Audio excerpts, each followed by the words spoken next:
Welcome to Better Teaching, Only Stuff That Works, a podcast for teachers, instructional coaches, administrators, and anyone else who supports teachers in the classroom.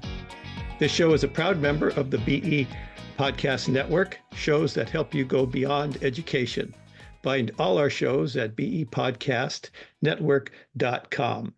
I am Gene Tavernetti, the host for this podcast, and my goal for this episode, like all episodes, is that you laugh at least once and that you leave with an actionable idea for better teaching. A quick reminder, no cliches, no buzzwords, only stuff that works. My guest today is Kelly Harkins.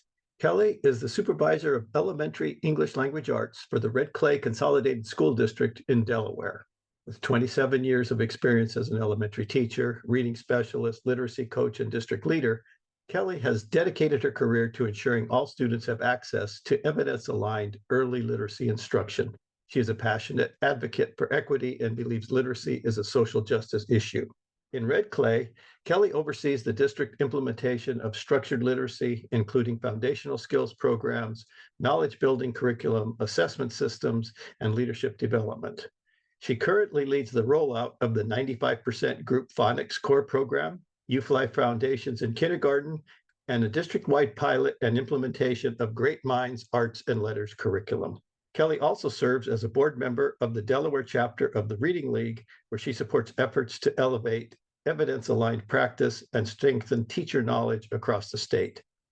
Her work is grounded in the belief that when educators are equipped with strong tools, aligned systems, and deep understanding of how students learn to read, student outcomes and lives changed. I am so excited to be talking to Kelly today to find out about what's the process for actually selecting a curriculum and getting it implemented in the school system. A lot of what we'll be talking about today will focus on that. I think you're going to like this one. Hello, Josie and Kim. Welcome to Better Teaching, Only Stuff That Works. Hey, Gene, how are you? Hi.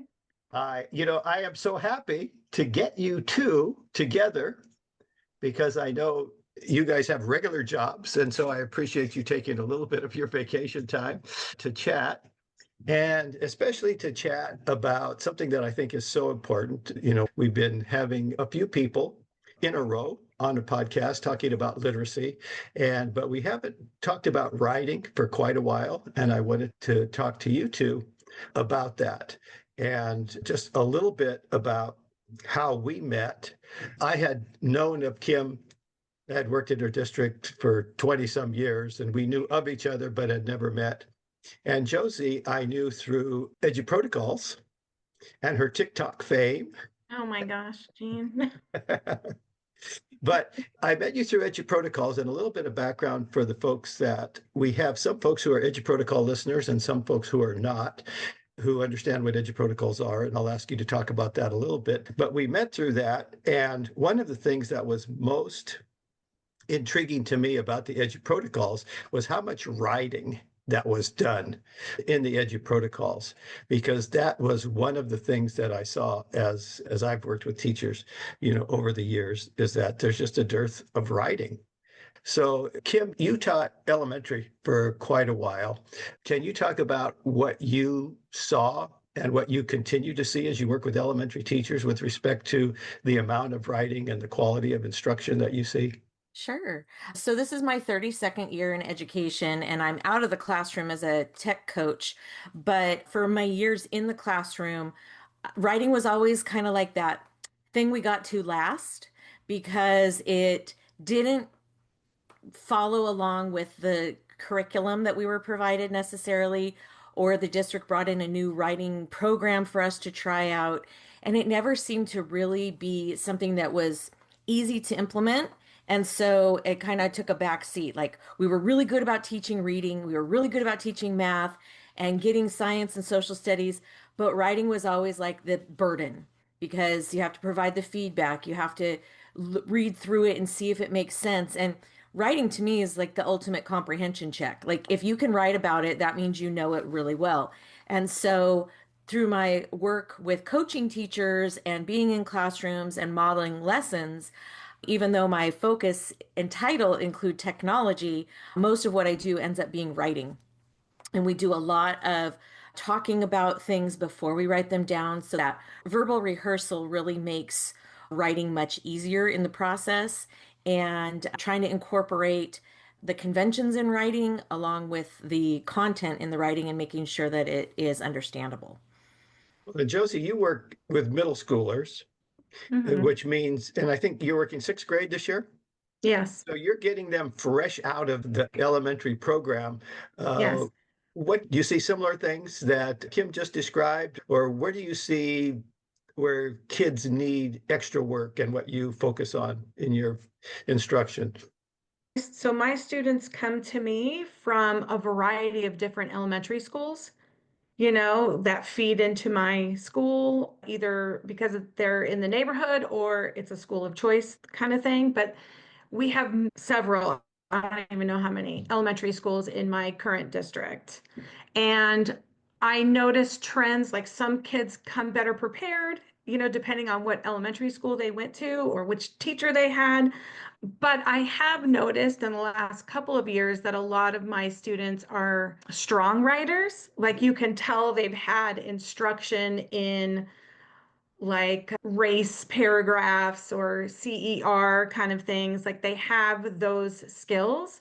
Some have them really well and others do not. So I think it just depends on where they came from. And so I have to kind of find the happy medium and see where I can kind of start. And some kids already know and some kids don't. And I just kind of have to help all of them. So that's what I see as a sixth grade teacher.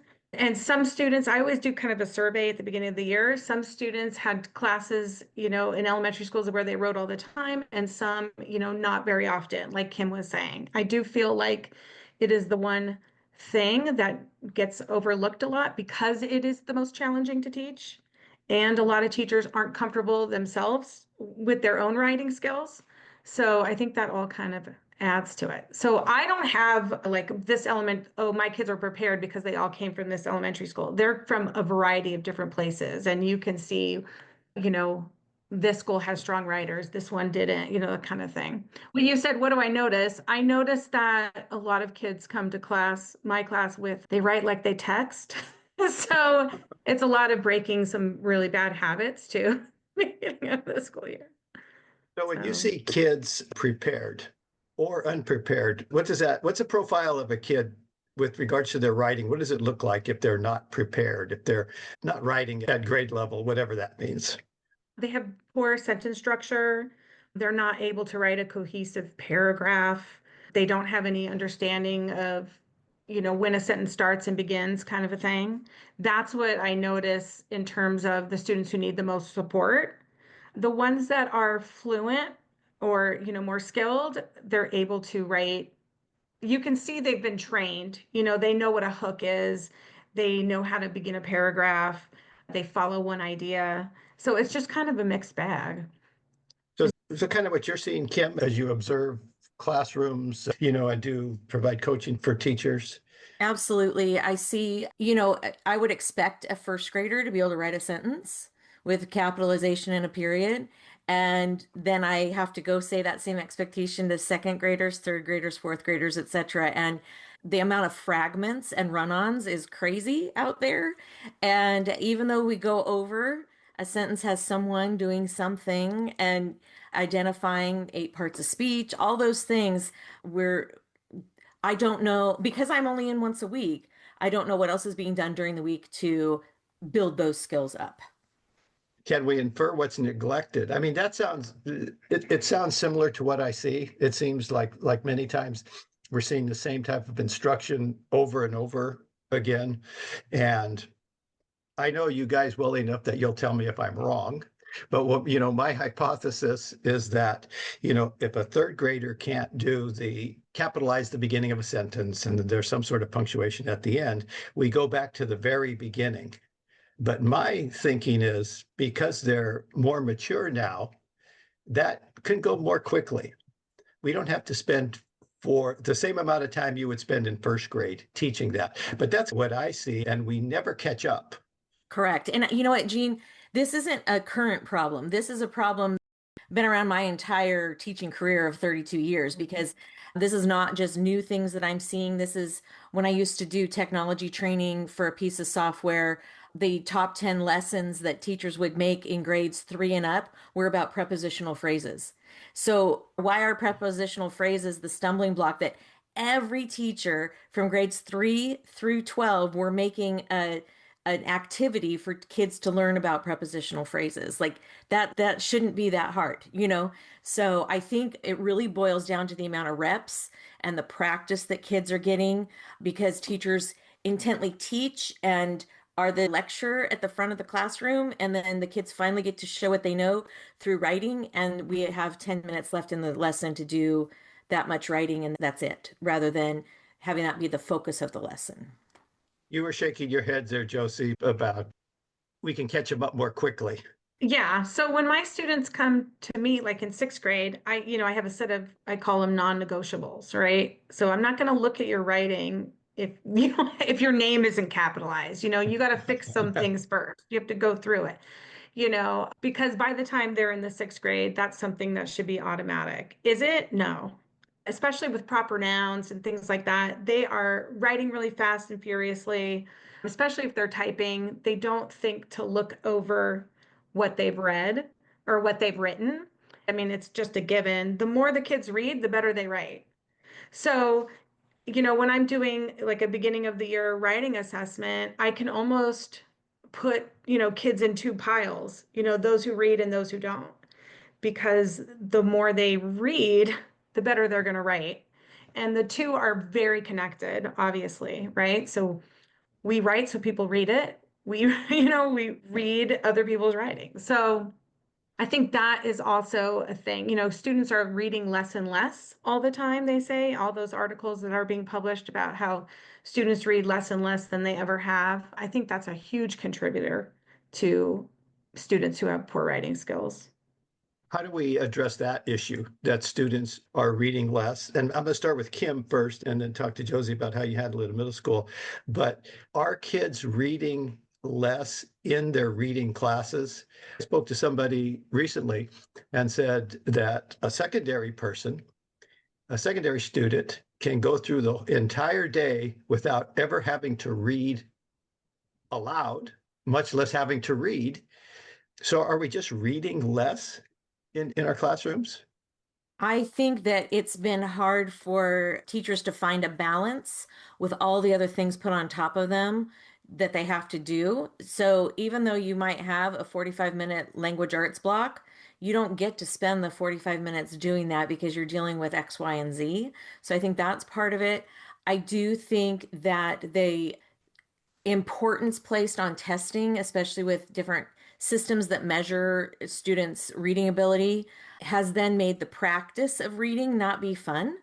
And so there's, if I know I'm gonna have to read every time I read, I'm gonna take a test on it. That is not fun. And so, am I going to keep doing well on those? Maybe not. Maybe there's no skin in the game for me to do well on that quiz, and I'm just going to, read it, do the quiz, read it, do the quiz, because no matter what, I'm getting passed along, and I'm finishing what my teacher asked me to do. And I think sometimes, we can be fun suckers as teachers. We suck the fun out of things because of all the tell me what you learned from it. Why do we have to, do the book report on it, do the this and that? And can we just read because we enjoyed it and get some sort of discussion going about it? I don't know. That's where I think a lot of the edu protocols come into play that make writing fun based on the reading that's been done. And I have never had kids cheer to write before like I have before using some of the edu protocol lesson frames. So I want to transition into edu protocols in just a second, but I want to hear what Josie has to say about the amount of reading done in middle school. When I was saying that they tend to read less, I was talking about like recreational reading, so reading in their free time. So I know for me, if I want them to understand that it's important and that it's a valuable way to spend their time, I have to give them time in class to do it. So my warm up every day is they have 10 minutes of reading. In this last, like I would say round, I put them in book clubs and they chose a book and I put them in groups based on the book. And then they had a meeting like once a week. But every day they had 10 minutes to read in class. If I'm telling them that it's important that they read, they have to be able to do it in class. So even if it's just 10 minutes. And one of the things I say in my back to school night presentations to my parents is, if you, like Kim said, if you had to do a report or a project for every book you read, how many books would you read? You know, Probably not a lot or any, So my attitude is you finish the book, you get another one. And when I shifted to that mentality, I had read The Book Whisperer by Donalyn Miller, who's like just somebody I look up to.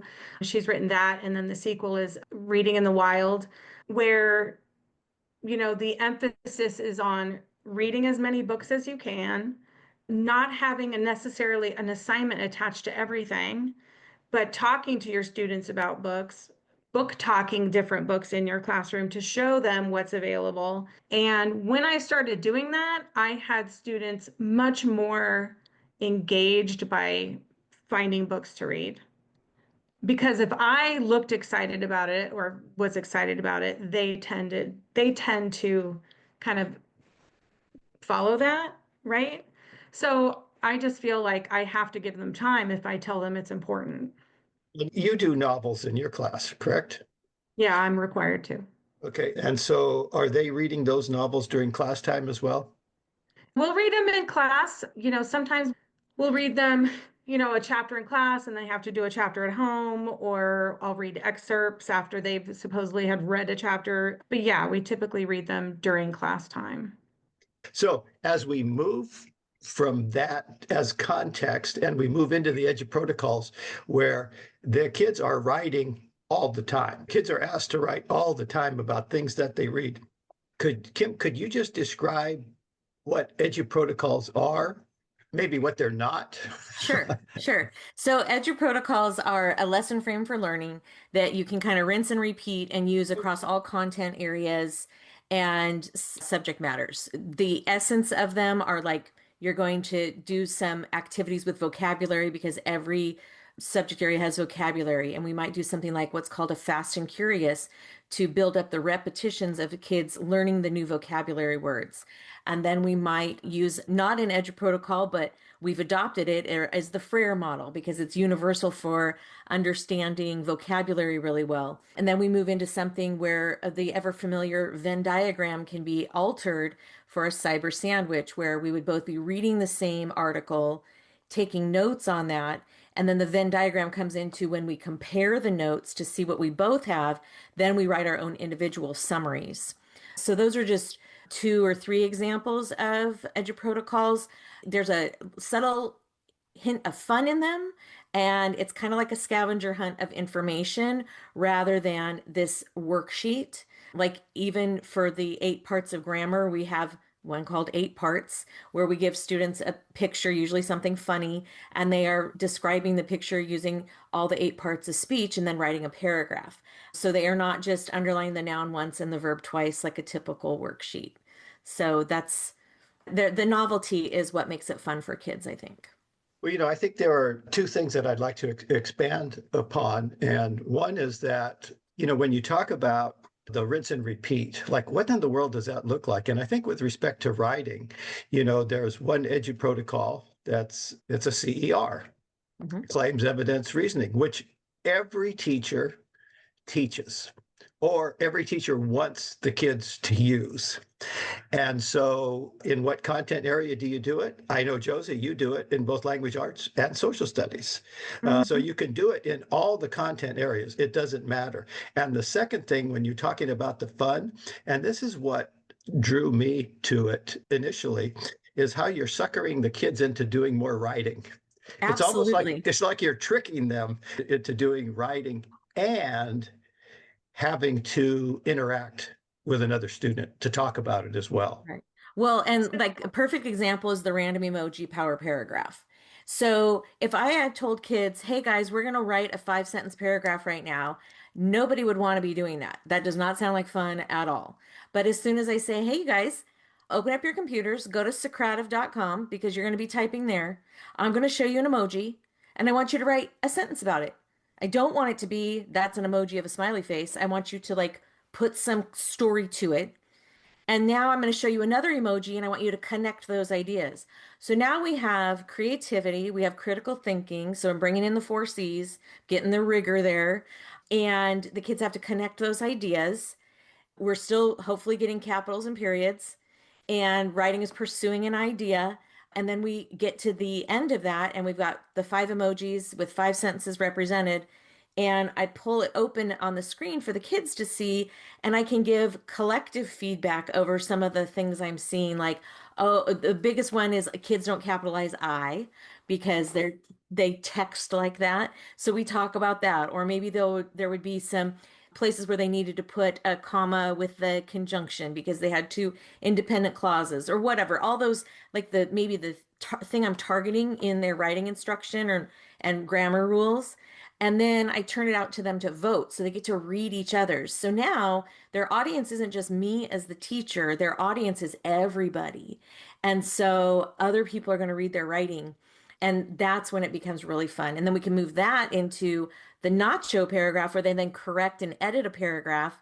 And now I've even done more and they're still all smiling about it and they are happy about it. And they're like, when are we doing that again? Which that never happens when you say we're writing a five paragraph or five sentence paragraph. You're shaking your heads there, Josie. What's some of the edu protocols that you use for writing?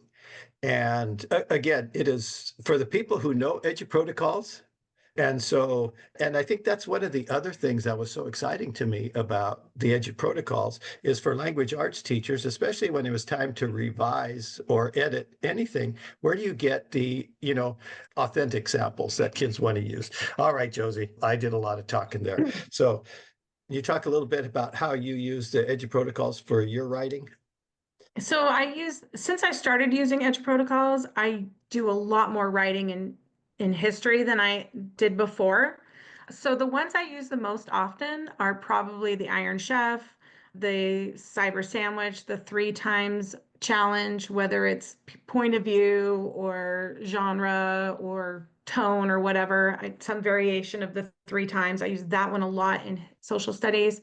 I use the random emoji for social studies review, you know, where students are creating like analogies based on the emojis to connect to history and they're writing, sentences.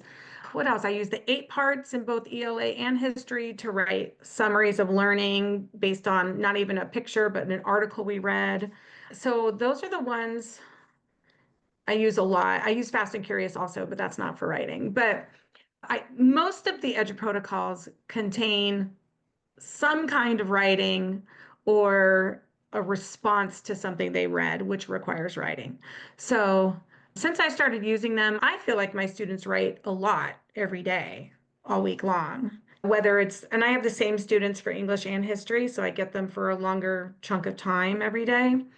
So I feel like we're either writing in ELA or history every day because they have to write, because Yeah. the more they write, the better they're going to get at it. I feel like also that's another issue is, writing takes a long time to read. And a lot of teachers, I think, feel like they have to read everything a child writes.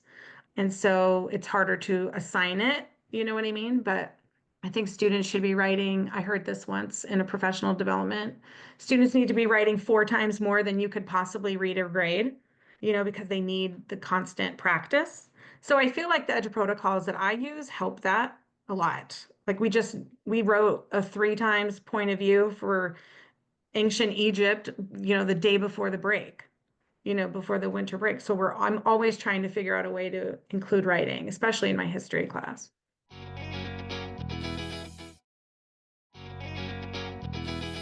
So we talked about a couple things: CER, claims, evidence, reasoning. Talked Oh about yeah. talked about point of view, three writing with during 3 points of view. One of the things that I have seen and that people have told me that one of the issues with writing and in curriculum that is purchased by a district is that there's not as much instruction as is needed, but there are just activities. And so when you're talking about doing 3 points of view or claims evidence reasoning, what sort of instruction needs to go into that before you assign? Well, I think this is where teachers are using a lot of supplemental material, where they're wherever they're getting it from, whether it's, from online or they're buying things or whatever. I know that is where I have to supplement the most is writing because like the curriculum I use, which I don't want to name, has a lot of writing assignments or suggestions for writing, but not really strong instruction on how to do it. The assignment might be, oh, write a nonfiction narrative, to respond to this text. And that's a whole unit in itself is, writing a nonfiction narrative or whatever. So yeah, it's a lot of assignments or activity suggestions, but not really any hardcore instruction. It's more about the product than the process, I think, is Right. what I see in the canned curriculums. How about Hmm. in the elementary? Do you see it as better, worse than upper grades? I see a lot of people using their own things to answer the question of how to do it and how to make it work because it is not well thought out and well done. They'll, whatever the theme is of the week, they'll try to have the writing activity go with the theme. And sometimes it's like, kind of wonky with that. Like it doesn't really relate and they're trying too hard to make it relate. So it doesn't really do it. And one of the biggest problems is if you have like a trimester system, you're focused on one type of writing for the trimester, one genre of writing. So we're in trimester one, we're going to do informative, trimester two, opinion, trimester three is narrative, is the typical pattern, something like that. So that then at the end of the year, when we have the state testing in third grade and up, it's a random pick on which one you get to write about. And if you get the one that we wrote about in trimester one and you've never looked at it again, what are the chances that you're going to do a good job on that? So I think we can do more with less in length. Like for our upper grade students, does everything have to go to 5 paragraph essay? Maybe not. That's where like the 3 times genre comes in, where we get the gist so that we're constantly figuring out like what's the my purpose in writing, who's my audience in writing, so what type of writing am I going to do? And I think that's more important to get the kids that meaningful practice rather than get the 5 paragraph essay 3 times a year. I'm going to say one thing that I think is helpful in terms of edu protocols with writing is that they're short bursts of writing. They're not, oh, we're going to spend 3 days writing this essay. They're very short practices, low risk. And I think that's super important in building like writing stamina and fluency is that they have lots of opportunities to practice in these like short bursts. So when they look at, maybe the slide or a paper copy of like the 3 times challenge or whatever, they're not seeing like a blank document. It's a box. And for whatever reason, writing in like a small box that's contained and they know they only have to put one kind of thing in there is very, what's the word I'm looking for? It's like a relief to them. Hmm. It hits different. So, every time I have my students, do like a 3 times CER and they're writing, 3 claims or there's one claim and they have to write about 3 reasons or whatever, they'll do it in, 20, 25 minutes. And then when it's all said and done, I'll look at them and I'll say, you just wrote an essay. It's just in boxes, let's Right. slap an intro and a conclusion on it. And then you've got a, a 5 paragraph essay or whatever. So there's so when they realize that, it's motivating and it's motivating for them to see like, oh, I can write, an essay or whatever. But when it's broken down like that in these little boxes or whatever, it just hits different and they feel more confident because they know they only have to put, their evidence in this box and they have to put this in this box. And it's not a blank document where they have to just, you know, Fill the page. write from nothing. Yeah. Yeah. Yeah, that's what I used the mini report Yes, mini similarly report. for I forgot about that one too. our national park project. So I didn't tell them they were going to be writing 3 informational paragraphs. I just said you're going to get information, write some information about the flora, the fauna, and a natural resource in your park. And all of a sudden they had 3 mini report paragraphs, so they had the body paragraphs of an essay. And I'm like, it's Yeah. essay writing that doesn't hurt. I forgot about mini reports too. I used that one. I just used that one a couple weeks ago. So, and I'm going to do another one in the next unit. I try to do them, whether it's in ELA or history. I alternate, I flip flop. It just kind of depends. But the mini report is fantastic just because, if you tell them they're going to write a report and then they have to put some notes in these little boxes and then use those notes to write a paragraph, they see that writing is not as intimidating as they think it is. Mm-hmm. That's what I Well, think it helps with. again, I'm going to go back to my characterization as we fooled them into making writing accessible to them, that it's not this big thing that it's been made out to be. And I know, listeners, that we are using, Fast and Curious and Mini Report and all of these different names for the Edu protocols. But I'm telling you, you can go on YouTube and there's probably hundreds of videos that you can see about each of these things that we're talking about, and we'll have more in the show notes about where you can go for these, because I think that, as we mentioned earlier, it's not only practice, it's not only writing, but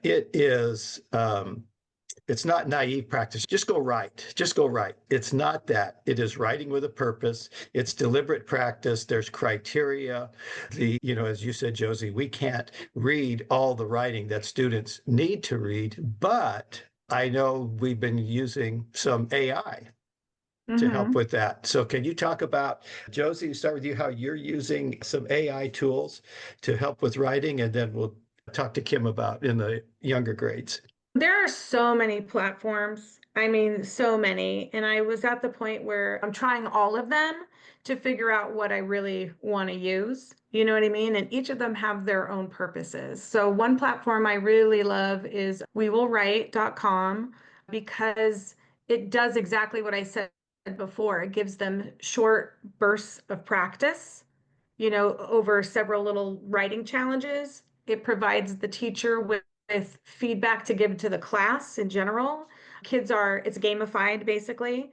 So I like to use, it's a gamified writing platform where kids are writing in a series of challenges, and then they're on teams, and then their writing is paired together, and we have to vote on the best ones. But as you're looking at them as a class, the AI in the tool gives the teacher specific things to focus on. Like it'll highlight things in each of the writing, like, oh, here's where they used a simile, and here's where they used hyperbole, and this is where they used, an engaging hook or whatever. So for me, that helps the whole class, and it kind of creates a community of writers. So then the next challenge they go through, they will try to do the same kinds of things in the models they saw. So I like that for group practice. If I'm going to have them use a tool to get individual feedback and to revise, there's Snorkel and there's Class Companion, which are more individualized, so they get feedback from them. And there's some things about that I love, and also some things I don't. So, but it does help them get that instant feedback. They're trying to improve their score or the outcome they get, and it's super motivating. And I feel like it's like 30 of me, standing next to each kid, telling them how to make it better. So, Josie, let's talk about, because the people who are going to try it are going to try it. Let's talk about what you Right. don't like about it to get that out in the open. Okay. Oh, do you want me to tell you? Yeah, Okay. One thing absolutely. I Yeah. don't like is students get so focused on getting the highest score that they almost become obsessive, like they're revising it 20 times. And, and then that sometimes makes the lesson way longer than I wanted.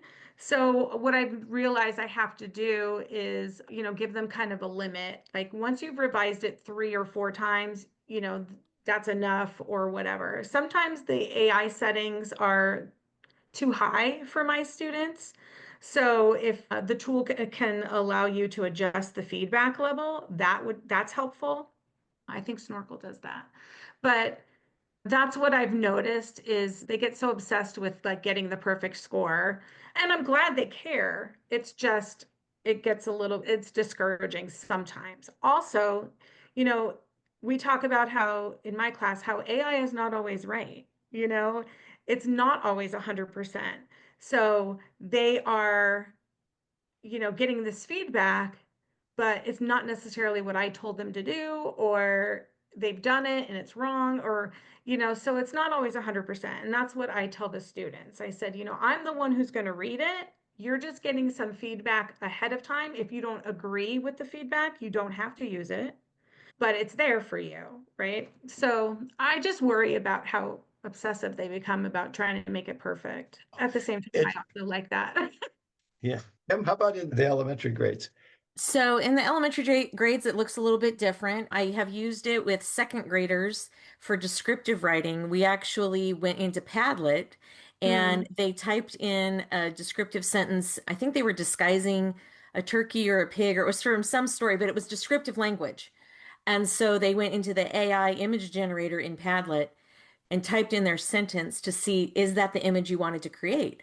Oh, it's not, it's not wearing a red jumper. Well, did you tell it to wear a red jumper or whatever it may be? So they were kind of thinking about word choice and descriptive words. So that was really fun to get kind of their image brought to life for them. And then in third grade, one of the teachers used school AI where she set mm. up a custom space because you launch a custom space. And she told AI tool, you're going to be giving feedback to the students on their paragraphs, but you are not going to rewrite it for them. You're going to provide basically something good that they did and two ways they can improve it. So she was really direct in what kind of feedback the kids would be receiving.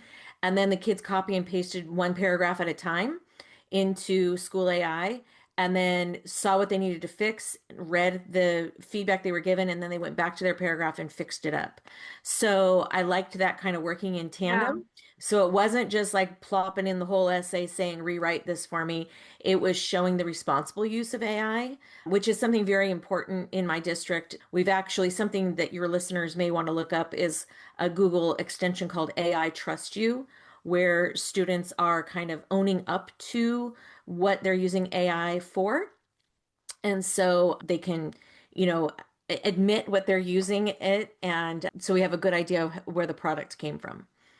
This is not news to you as I share this with you folks. And that is, I think in the two answers that you folks gave, I think we're at least up to 4 or 5 different platforms. Hmm. And I think that is an issue. Hmm. That is an issue. We were working with a school recently, and we walked through classrooms, and there were like 15 different platforms being used. And again, people who are interested in using platforms will AI will find something. People who aren't will say, Jesus, how am I, there's 15. How am I going to choose? Yeah. So you don't need to answer that, but I just wanted to bring that up because that is another issue as we move forward with technology, in schools, is how do we deal with the multiple platforms? I think a lot of them will get eaten up by each other, and you'll see a lot more combining so that we won't need that many in the long run. And I think that teachers will find what is the valuable piece. Like I know Hmm. that I would not be able to teach without Snorkel because of the great feedback it gives, the multiple modalities I can put into Snorkel, and the fact that it allows my kids that verbal rehearsal before writing if I can't listen to them or they don't have a partner that day or whatever because of the way the tool works. So I think that while it's super fun to have, like, I am very blessed. I have my pick of many different things in my district, but I have some that I pretty much just are my go-to, and the other ones I don't use at all anymore. And I am figuring out what my go-tos are. So I try to use all of them and experiment with all of them. And then I ask the students, like, which did you prefer? But there are too many. And so I think my goal for this year was to figure out what I really like and what I'm going to stick to. And I'm doing that slowly because there are so many, but each has a different purpose, really, or I can put a graphic organizer in Snorkel, but I can't upload a lot of reading to it, which I wish I could. I can upload readings to give context in Class Companion, but I can't put graphic organizers in it if I want them to fill out a graphic organizer. So finding one that has all of it would be great. And I think, Kim, again, as an outsider to these, as I just read about the next thing that people are using and the next thing that people are using, you use the term they're eating each other, but they're certainly competing with each Oh other. yeah. Like, oh, this one has this, we're going to have that. And then it Yeah. comes out with the new super version. And then now is Snorkel, is that a free version? Or you just have to wear the snorkel and then you can get it for free? There's a teacher version that I believe is free. I'm not sure on Okay. all of that, but I'm 99% sure there's a free teacher version. Good. And I think we're going to go into full disclosure here mode for a second. And that is the three of us are currently writing a book about edge protocols and addressing some of the issues that we talked about right now. And a big issue is the fact that technology doesn't teach for you. Hmm. Right. You still have to do the teaching. And anything else, Kim, you want to say about that book? No, I think it's going to be really helpful for people to take their teaching to the next step. Using, as teachers, there's a lot of things that we can complain about, the planning time, the grading time, all the things. And as much as I love being a teacher, I see the teacher martyrdom happen out there a lot. And so there's some things that you can do to really help alleviate the things that are stressful as a teacher, but they take time to learn but they will benefit you and your kids. And that's where Edu protocols come in. And hopefully it's something that your listeners can find resources for. We've got a whole Facebook community that Jean's going to link in there.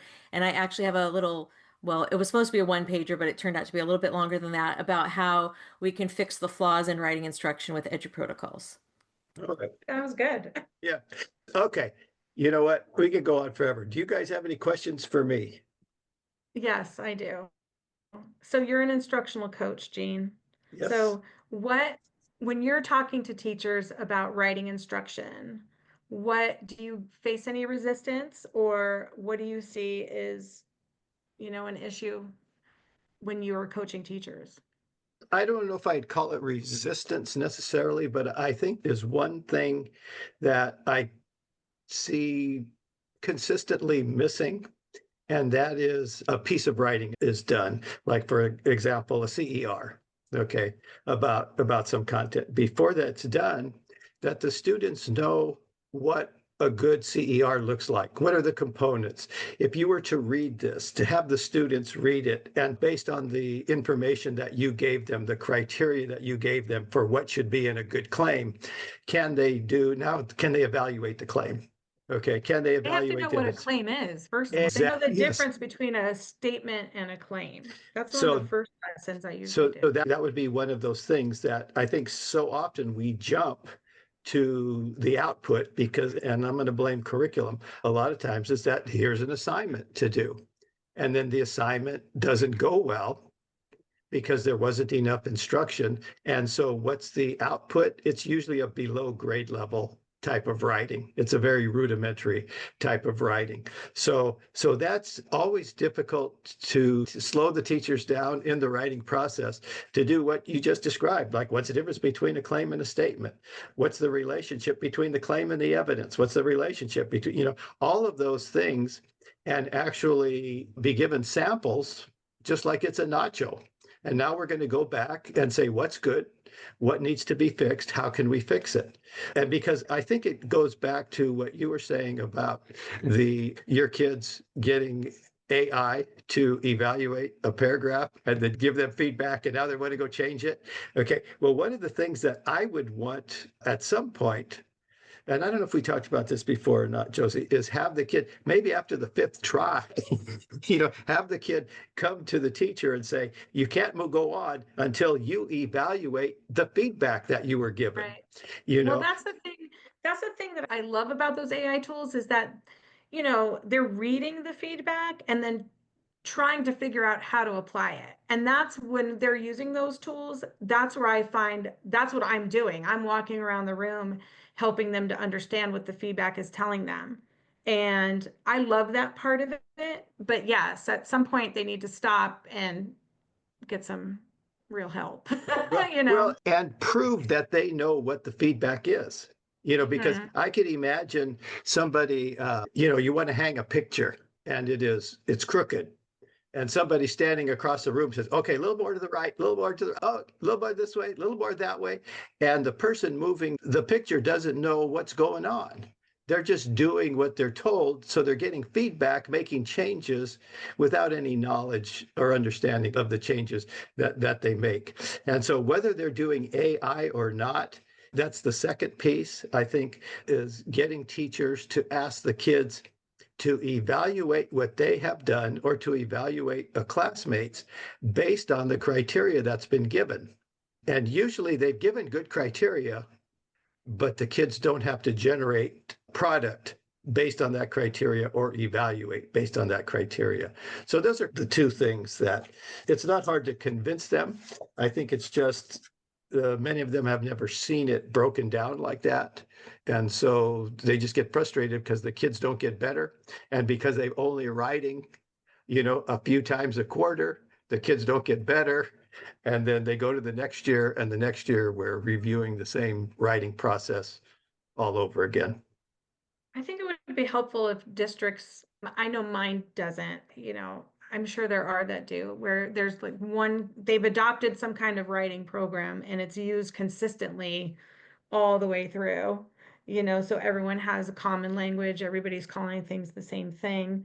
I find when they come to me from elementary schools, depending on where they were, some call it like a race paragraph, some call it a CER, some call it an ACE paragraph, it's not consistent. And that is partially because, well, mostly because teachers are having to supplement with so much other stuff because it's not embedded, right? So I think that would improve. I think that would help overall improvement of writing. As you're saying that, Josie, you know what I'm imagining? John Lennon, singing, I Know I'm a Dreamer, because I don't know how we do that. You're not the only one. I don't know how we do that in our country. I don't know how we do that in our state.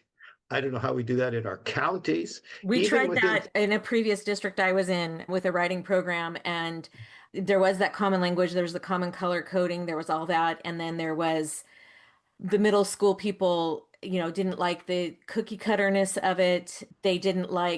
They disagreed with some of the color coding, and so you weren't going to make any of them happy, and so then they're changing the color coding, but all the kids come to them knowing this. So and while I understand where you're coming from, Josie, I don't know that it's possible because those of us in elementary, our goal is complete sentences, a coherent thought, and all that. And then in high school, there's something completely different. And I know my one son had a quiz on MLA format that he took 10 times until he got MLA format correct. And I don't know that's the hill to die on these days. We can have MLA format, we can pretty much go ask a website to put it in MLA format for us. And does that really mean I know what I'm talking about? So that's a good point. Writing is that tool for communication. We do a lot more oral communication, I think, nowadays, and less on that writing communication, unless they're short bursts in kind of those emails to get your point across type of thing, which are important, but I don't see the essay writing happening as much anymore in real life. Ladies, thank you so much. And before we go, Kim, it's going to be in the show notes, but what is the Facebook group? It is called the EduProtocols Community, and we have almost 25,000 members. It's been called the happiest place on the internet, and some people reactivate their Facebook just to join us. People post all sorts of questions. You get help almost immediately from one of the authors or other kind of I'll call them power users. And it's just a really genuine, great place to be. Templates and things like that. It's what a PLC should be. And speaking of every template I make, I put on there.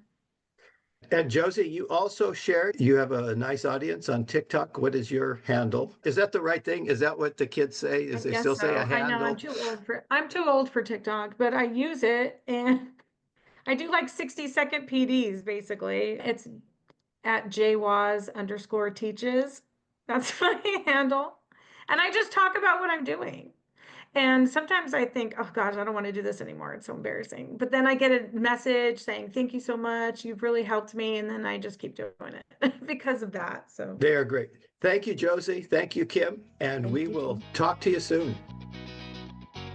If you're enjoying these podcasts, tell a friend.